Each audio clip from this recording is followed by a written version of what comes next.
Wow, what a crowd. Woo! Daphne, I've dealt with you for the past month. You brought me to Westbury in 30-degree weather. If I'm not walking out of here with some marriages, I'll never come back here again. What a beautiful event. Such hard work, such beautiful. I don't want to make up our mitzvah speech here. We need some action. We need to break some walls tonight. We're going to give you guys an amazing class, B'ezrat Hashem.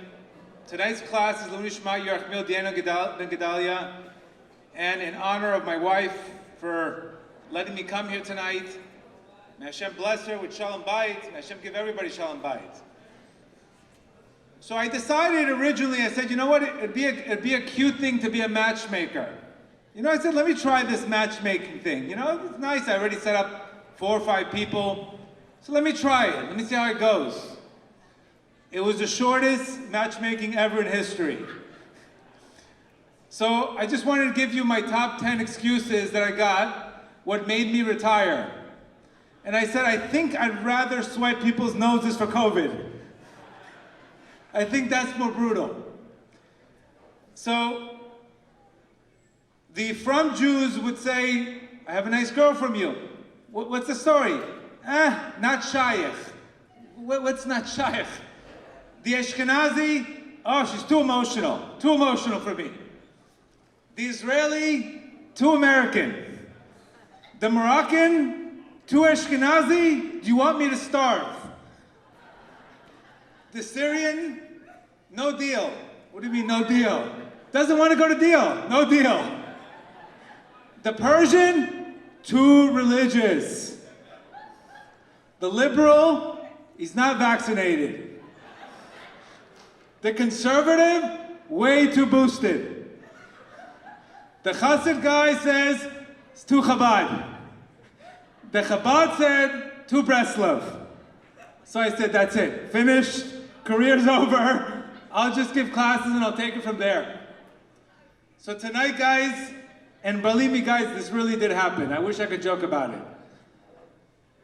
Tonight, we want to see some transactions. We want to break some walls tonight. I want you to remove time and space. Time and space is only in our imagination. I want you to think of possibilities. Tonight's about miracles. The whole concept of Hanukkah is about rebuilding. We're rebuilding. We're rebuilding our new mindset. Tonight, men need to be men and women need to be women, for God's sake. So I'm going to talk about strategies, things to do, things not to do, but I really want you to open up your heart. Just because something is not working before doesn't mean it doesn't work. Just means your heart or something we're doing off. Remember, we put a lot of energy into these classes for a reason. There's no commercials in the classes, guys. Nobody's making money from this. It's for action. And this is what I want you tonight. Tonight, you have a very special night. Not only is it Hanukkah, not only are we in Westbury, but tonight is Hanukkah. We can break nature tonight. The number one thing we need to understand, a soulmate is not a perfect fit. Doesn't fit like OJ's glove, by the way. A soulmate is somebody who's going to show you what's holding you back. Show you what walls your potential. Very, very important. We are not looking for perfect fits here. We are looking to optimize. Like I said before, you want somebody, not a trophy wife, but a wife to help you get the trophy. Somebody that can get you there. Somebody that can help get you there. Whether it's a husband that can help you get your trophy, or the wife that can help you get your trophy. But we're not just going there for trophies, guys. The reason why we are lonely today is because we build walls instead of bridges. Tonight, we need to break these walls. Go up to people you would never go up to before. Break the walls. There's too many walls. Walls are created from fear. We need to build some bridges. We're going to talk about how to build these bridges. The first wall we need to break up is to recognize that if we're unprepared, we don't plan to fail, but we fail to plan. Sometimes I realize that some of our expectations, some of our strategy is not working out. We need to focus on a new strategy. Remember, that's humility. The most important thing we need to do is change our consciousness. One who looks outside dreams, one who looks inside awakens. One who looks inside awakens. We're trying to awaken that light inside of us. And this is why Rab Nachman says, consciousness is the maker of all matches. We don't seek people, we seek states that bring people. Remember that concept. We're not looking for people. We're looking for states that bring people, such as a wealthy mindset brings wealth. A happy person brings a soulmate. It takes one to know one. Very, very important. We want to get to a state where that state invites these people in our lives. If we're just looking for people in the wrong state, it's a good chance it's not going to work out. That means if we want to meet our soulmate, we have to get into our soul state. We're going to talk about how to get into our soul state. Remember, it takes one to know one. How do you know what your soulmate is if you don't become your best version?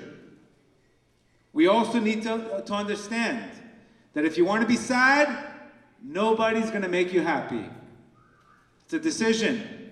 And if you want to be happy, nobody can make you sad. Very important.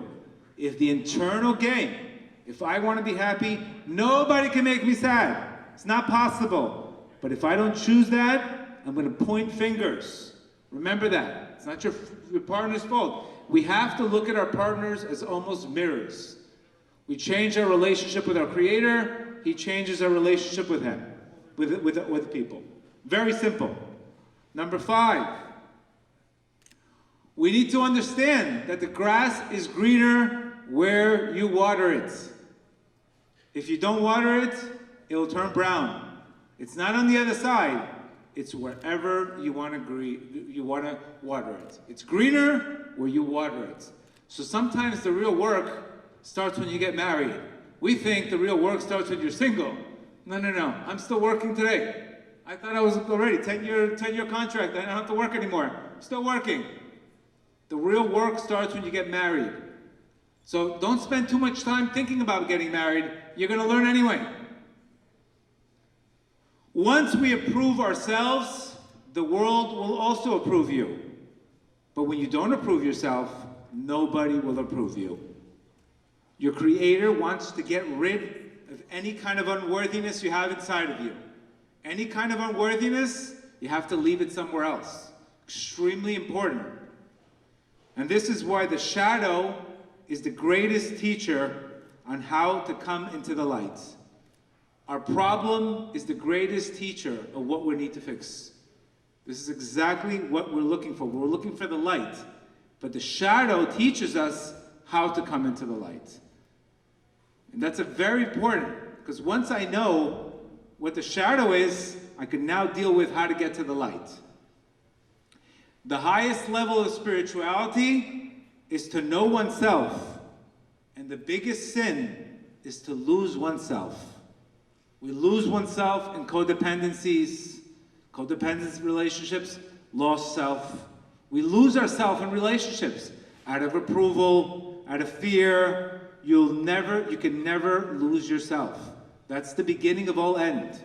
And again, money's not going to solve it. Nothing's going to solve it. But our job is to work on the state that attracts and brings that people in our lives. Let's talk about 10 ways to stay single. What's the segula to stay single? Number 1, assume you're always right. That's a number 1 segula to stay single. Number 2, the greatest way to stay single, start tomorrow. That's a great way. Number 3, blame the scene. Blame the scene. That's a perfect way. Keep you there forever. Number 4, watch things happen instead of making things happen. There's three types of people. One says, I don't know what happened.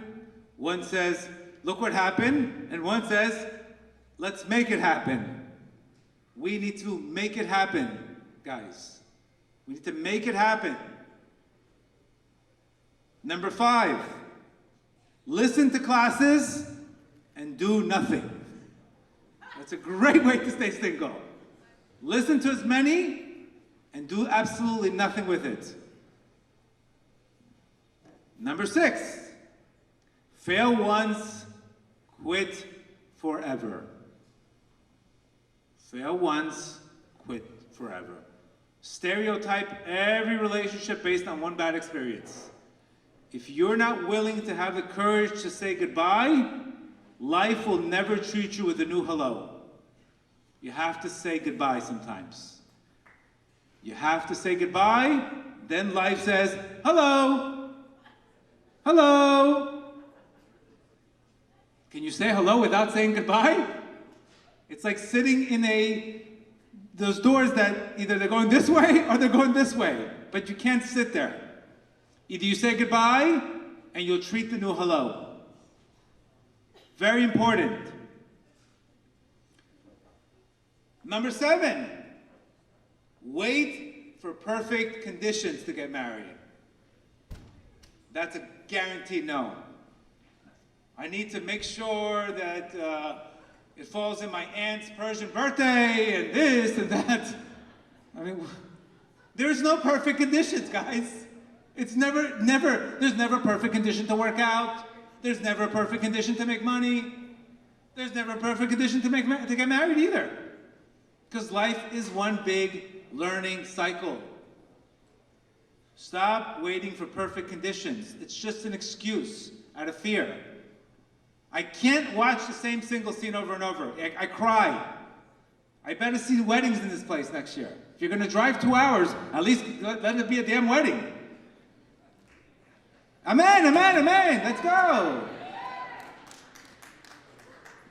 Number 8, do your best instead of doing what it takes. Imagine if a guy says, how many times you get the call, how's your shalom bayit? I'm doing my best. That's a comedy show. You're doing your best? Do what it takes. Not do your best. Do what it takes. Biden says he's doing his best. And look at this economy, for God's sake. What is that? He's doing his best. Fauci said he's doing his best too. Look where we ended up. I'm doing my best. What is this nonsense? Doing your best is getting a C average. Doing what it takes is what you're going to get. I've had to cancel shows because of my wife. I've had to cancel things.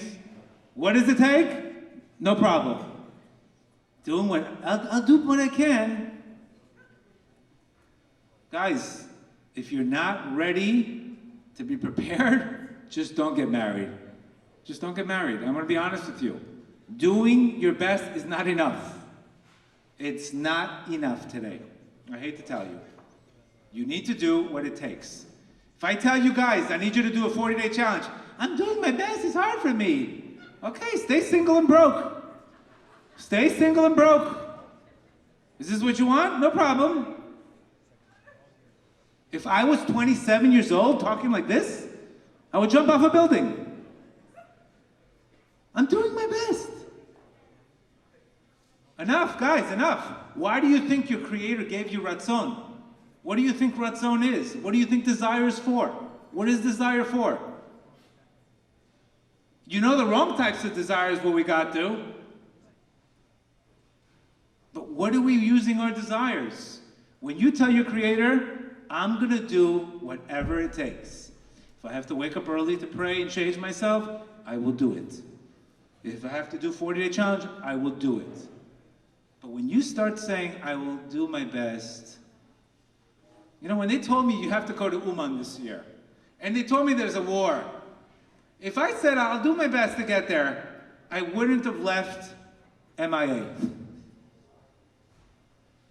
But if I said, I'm going to do what it takes to get to Uman, that's how I ended up in Uman.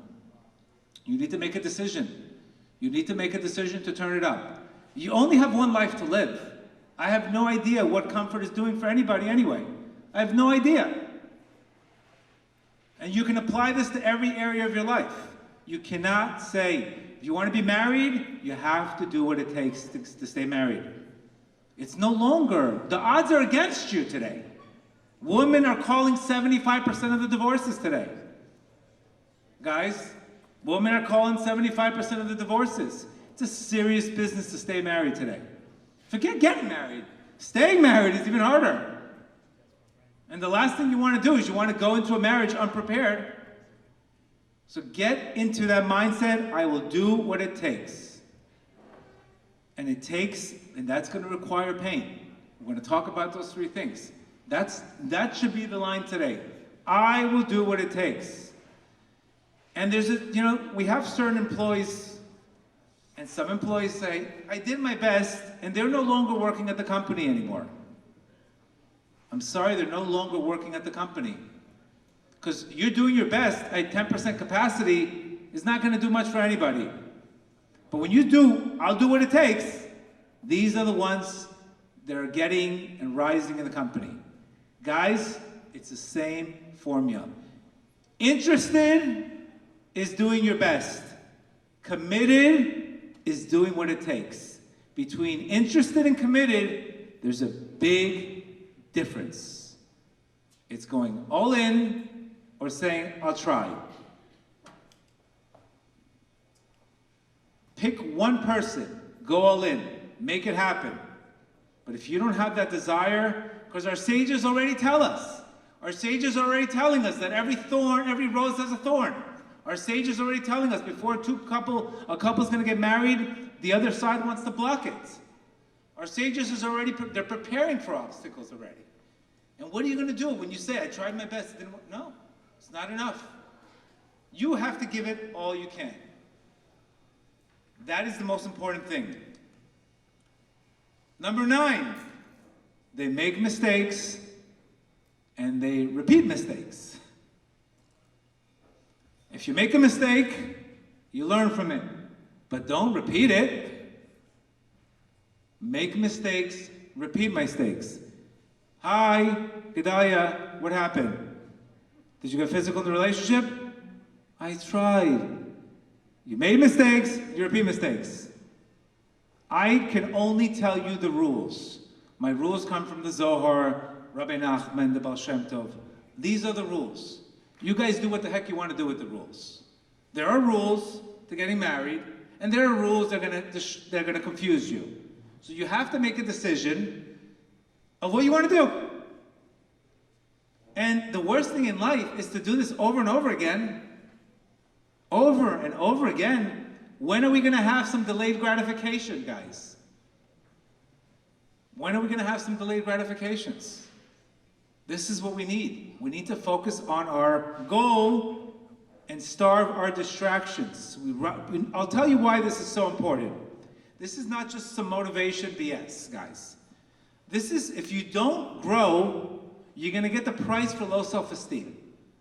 And that price is going to be, I promise you, it's going to be much greater than the price you would have taken for the growth.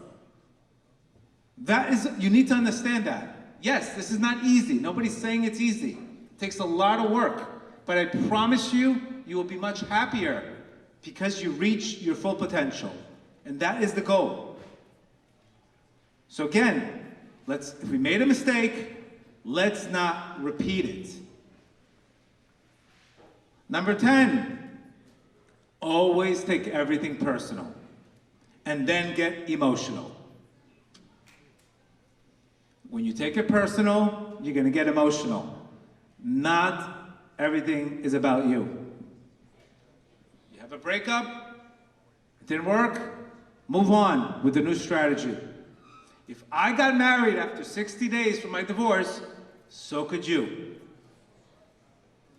Not 6 years, not 7 years in therapy, 60 days.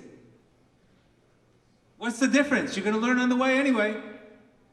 What's the difference? What do you need to feed so much time? You're never going to be prepared anyway. You'll learn on the way. But find somebody that is hungry for growth, and then both of you will grow together. But you don't need to wait 6 years, 7 years, 3-year engagements. You can have a new president in 4 years, for God's sake. What is these 4-year engagements? What kind of woman allows a guy to propose after 4 years? What kind of values do you have? You guys are giving away free milk. What are you guys doing? So don't take it personal, but don't get emotional afterwards. Number 11, prioritize looking for the one instead of becoming the one. That's a great way to stay single. More apps, less work. More entertainment, less empowerment. Prioritize looking for the one instead of becoming the one. I hope everybody's sobered up. I hope so, yeah. No? Okay, good. We'll knock a little more truth. Number 12, do what everybody else is doing and expect different results. That is also a wonderful way to stay single. So let's talk about some strategies. I know the room is very quiet. I hope everybody's just taking this in. But guys, you know that I love you. And I'm not going to say anything that is not the truth. It's not my style. Nobody funds me. I'm going to tell you what you need to do, just the same way I would tell somebody else that they're in recovery. Just take your time. Do your best. I would never do that to somebody, and I would never want that done to me. So if you feel a little bit Moroccan vibe tonight, you need it. You need it. Because it's Hanukkah. You can break your nature tonight. The past doesn't mean the future. That's exactly the Greek concept. The Greek concept means the past is going to equal the future. So why even try? If I had to deal with 30 phone calls from Daphne to put this event together, you guys could put some work in. You guys could put some work in. I put my time in. Practical tools on how to get into our soul thing. We need to know the difference between love. Love is not infatuation, guys. Love, you get endorphins. Infatuation, you get adrenaline. If you're feeling too much adrenaline, you're not in a real relationship, by the way. Endorphins get released. Adrenaline is up and down. Up and down. If your relationship feels like the stock market, lahavdil, refuah shalema 25 times. You need endorphins, guys. We need to understand that the real job between you and me, according to Rab Nachman, according to the Zohar, is just like the man has to go looking for the wife. It's really the man's job, and we know this from the Parsha of Eliezer, where he says, will she follow you or not? According to the rules, it's the man's job to find the second half of his soul. And the way the man can lose it is by unfortunately, having a blemish in the Brits, and the second, losing his self-confidence and self-control. If the man would become a man, he would already get married. It's your job to become men. And guess what? If you do get married, the mazal comes on account of the wife. This is why the Gemara says, wealth comes on the side of the wife. Because when you get married, you're taking responsibility.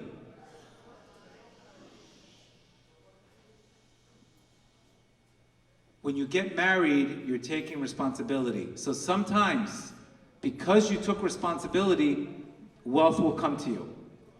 So don't wait sometimes too much before till you're comfortable. Get married, and the parnasa comes afterwards. Because marriage itself represents responsibility. We also need to understand Just like I'm not judging them on the side over there. Maybe they're discussed in the class, right? They have to be discussed in the class, right?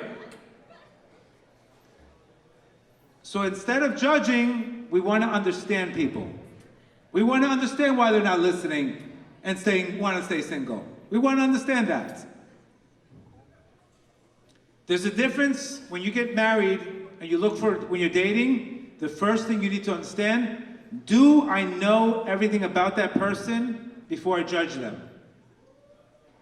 Humble people understand. Your Creator understands you.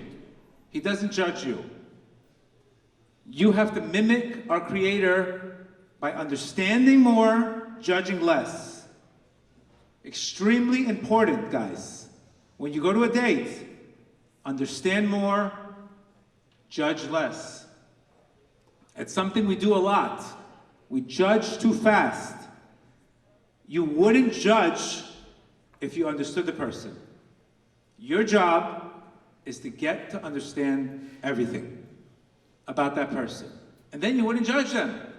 Because you would say, wow, I know what they're going through. Let me pray for them. The same thing applies, very important. It's extremely important to own the shadow and not project the shadow, guys. It's extremely important. We all have a shadow, guys. We have to own the shadow, not project it. We're going to talk about the last steps, which is 3 things that are going to come to every relationship. And our ability not to understand these 3 things can bring us massive, massive issues. Constant work, pain, and uncertainty are going to happen to us, guys. No matter what relationship you go through or go to, you will have constant work, you will have pain, and you will have uncertainty. Every one of these has a relationship. How do you manage constant work, pain, and uncertainty? Is whether or not we stand in there. Shh. Constant work. Guys, it's over in 10 minutes. 10 minutes. Constant work. What is my constant work in my relationships? To find the good points in my partner. The constant work, and it's very important, guys, how we look at these relationships. We have to look at these relationships as an opportunity, not as an obligation. Anytime we are putting very low effort into something, it's because this is an obligation, not an opportunity. Extremely important. When I'm dating, is this an obligation or is this an opportunity? If you're sending Uber to pick up your date, this is an obligation. If you're picking her up, this is an opportunity. The amount of effort you put in shows whether or not you're invested in this relationship. And you're going to have to always put in. This is why our problem today is when we get comfortable in these relationships, we get lax, our relationships go sour. So remember, perspective drives performance. Second, pain. There's no way to grow in a relationship without first constantly breaking the vessel and creating a new one. The reason why that has to happen is because if not, we would be bored out of our minds. So we always need to grow. And this is where prayer begins. We said many times, prayer doesn't get you out of trouble, trouble gets you into prayer. The fact that you're praying shouldn't be, oh my God, this had to happen to pray. Is if we don't pray, we're almost inviting trouble to our lives. Because our Creator desires our prayers. He wants to hear from you. He wants to hear from you. It's so important. How much would be solved if we had a daily prayer? We would solve so many headaches. We also need to understand that we can't keep score in relationships, guys. A relationship is not a place to keep score. That's where the beginning of resentment.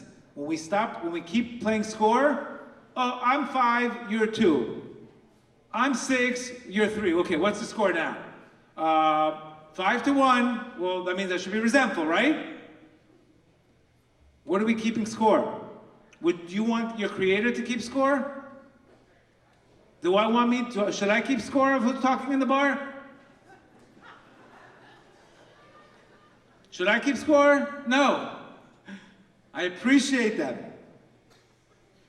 We can't keep score, guys. We can't keep score. If you're going to a relationship, don't go with the scoreboard. That's a very New York thing, guys. That's the #1 problem I hear. Well, I did this, I do this, I do this. I'm up 5-1. I'm mad. Can't keep score. If you're going to do it out of your heart. I'd rather get paid in heaven than get paid down from a human being. Don't you agree? When you don't keep score, you get paid in heaven. When you forgive somebody, you get paid in heaven. When you resent somebody, nobody's paying you. Not heaven, nor the person. So don't keep score. Go in there with understanding.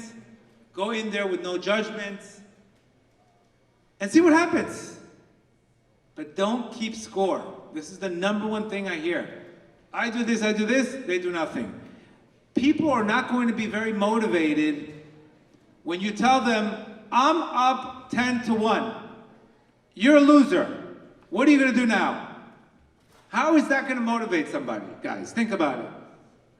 Think about how that's going to motivate somebody when you tell them you're down 10 points. Why would he says, listen, no matter what I do, I can't score anyway. I might as well not do anything.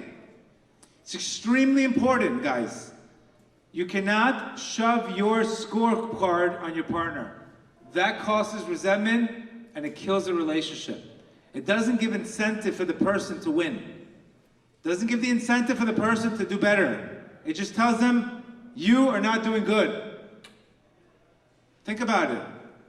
If we tell our kids, you're doing this bad, you're doing this bad, you're doing this bad, you're doing this bad. What incentive? What we could say is, you're much better than this. What can we do? Where's the communication problem? Instead of keeping score. The same thing, we can't keep score in heaven. I prayed, I did this, I'm not meeting anybody. I did this, I'm not meeting anybody. Don't keep score. And the last thing you're going to go through is uncertainty. Financial conditions, anything can happen in relationships. And if you have issues with control, this is going to be a problem. I promise you, I'm going to give you a segula that I guarantee you, your partner will change somehow or another. Some will get more spiritual, some will get less. Nobody stays the same usually. Nobody stays the same. So what's going to happen when you deal with uncertainty? So you have to say, listen, it's okay to be on a different page, but we have to be on the same book. Let's be on the same book, but we might not be on the same page. But again, all of these things, if you guys look at, it's demands. This is not coming from the soul. The soul doesn't demand. The soul doesn't judge. The soul appreciates. It's the ego that wants to look good, that has fear. It's not soul. So when you tell me, I'm waiting for my soulmate, you better be in your soul state. Soul states don't judge. Soul states don't keep score. Soul states don't shove what they do to people. It's extremely important. These are the rules, guys. These are the rules that we want to go through. So again, I really, really want to bless all of you guys. That you should have constant work. That you should have realistic expectations. That you should break these walls. Ask yourself, why am I building so many walls? Let's build some bridges. Let's build some bridges. Don't be afraid. Also tonight, let's let people go up to each other. You know, pretend you're getting like $100 for every person you talk to. Just talk to people. What's the difference? Maybe they have a friend. Who knows? Talk. Let's not sit in these little tables and look and talk and look. I mean, we're not 20 years old anymore. Move around. Spin the tables a little bit. DJ, you gotta spin the tables here, brother. I can't handle stiff events. Come on. What do we gotta do to appease that to go to these singles events, for God's sake? Let's go. Break it up. God bless you guys.